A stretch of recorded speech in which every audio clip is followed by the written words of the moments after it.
Hello, ladies and gentlemen. I'm Dionysios, and this is Orlando Wilson. And after the recent events in Germany, we are going to talk about terrorism. Orlando? Well, what do you want to know about terrorism?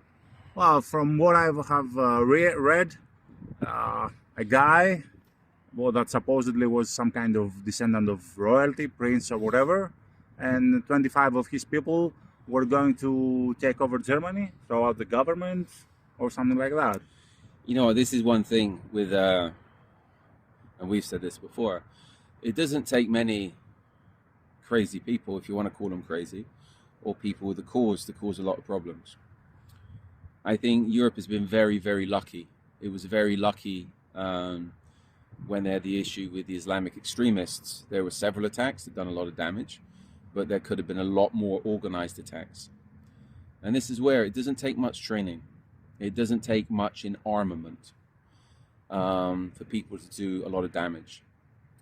Those 25 guys, if they had military experience, if they'd been training, if they had access to assault weapons, military grade weapons, which are available in Europe, they've always been available in Europe, they could have done a lot of damage. And I think that type of incident, I don't think Germany or most other countries are ready to deal with that type of incident. Okay. So apparently they were supposed to take over the parliament or something like that and declare this guy, this royal, as the new king. I don't know how successful they would have been, Okay. but what message would that have said to the rest of Europe? What message would it have said that to Germany? It's like, okay, if one bunch, this is what people don't get, if one bunch of crazy people can go and do that in Germany, they can do that in other places. As I said, how many people say there's not many guns in Europe? Of course there's guns in Europe. Even if you go back to the 90s in Scandinavia, where you had the banditos fighting the Hells Angels or whatever, they were using military grade weapons there. They're throwing RPGs at each other. Yeah? If you look at now with, and again, even though a lot of people are in denial, there's that many weapons going into Ukraine and coming out of Ukraine. There's plenty of weapons in Europe. There was wars in the Balkans. When Albania collapsed, everywhere was, there was that many weapons available, it was unreal. I think the thing is with the criminals, why they don't use so many military grade weapons in Europe is they're not that stupid. It's not America. And the criminals it's a different type of criminal. It's not gangbangers. But again, if you look at, Sweden, Malmo, there's been how many IED attacks this year? Grenades and stuff like Grenades, that. Yeah. military grade grenades, etc. I forget the numbers, but it's high. Do the research. So the thing is, the weapons are available, and all it takes is some crazy people to come up with some plan, get a little bit organized, and they're going to cause major problems. Are the governments of Europe ready to deal with that? No. We're going to storm the Reichstag, right? Mm-hmm. Okay, is the security there ready to deal with what is in effect 25 guys, just under an infantry platoon of guys? If they're trained, if they're motivated, if they're well armed, that's going to cause a lot of damage and a lot of casualties. And even if these guys they didn't get to pull through what they supposedly were going to do, they would try to do, the aftermath would be governments going crazy, imposing all the more measures, all the more measures on what? They'll be banning more legal firearms, where most legal firearms owners, and this is what people don't get, most legal firearms owners, it's generally very good people because they have to jump through hoops to get the firearms. They abide by the laws and the regulations, especially in Europe. And if you make one little issue, generally your gun permits are gone, etc. So it's not the legal gun owners that's the problem. It's the criminals, and the criminals will always get hold of firearms.